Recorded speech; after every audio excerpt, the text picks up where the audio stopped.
Bientôt fini le petit carré de chocolat du soir ou le bol de lait chocolaté du matin? Le 5 juin dernier, des médecins libéraux ont donné l'alerte. Le cadmium, un métal lourd naturellement présent dans les sols et classé cancérogène depuis 2012, serait présent en trop grande quantité dans l'alimentation des Français.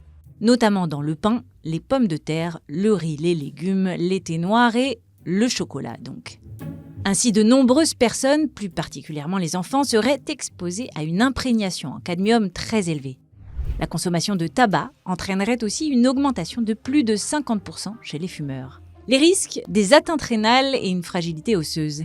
Il est d'autant plus nocif lorsqu'il s'accumule dans l'organisme, notamment dans les reins, le foie et les muscles. On se retrouve aujourd'hui à constater donc des maladies chroniques, des pathologies cancéreuses en particulier, par exemple le pancréas, qui deviennent de plus en plus importantes en nombre.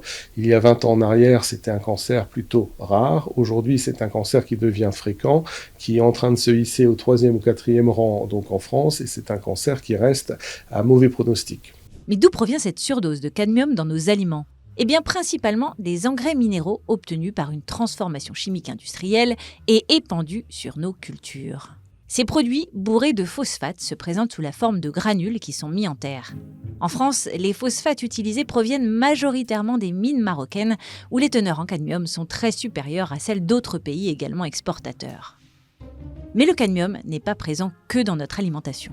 On le retrouve également dans les pigments pour peinture, les encres, les émaux, les bijoux fantaisie, certains types de batteries ou encore dans les semi-conducteurs. Il reste aussi très utilisé dans les secteurs de l'aéronautique, de l'aérospatiale, de l'exploitation minière et du nucléaire.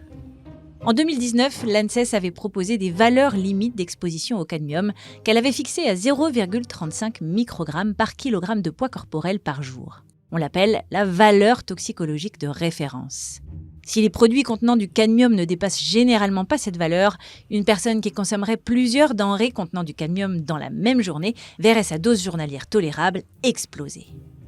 Et les derniers chiffres ne sont pas très bons, puisque selon les données les plus récentes de Santé publique France, l'imprégnation moyenne des Français adultes a quasiment doublé entre 2006 et 2016, passant de 0,29 à 0,57 microgrammes.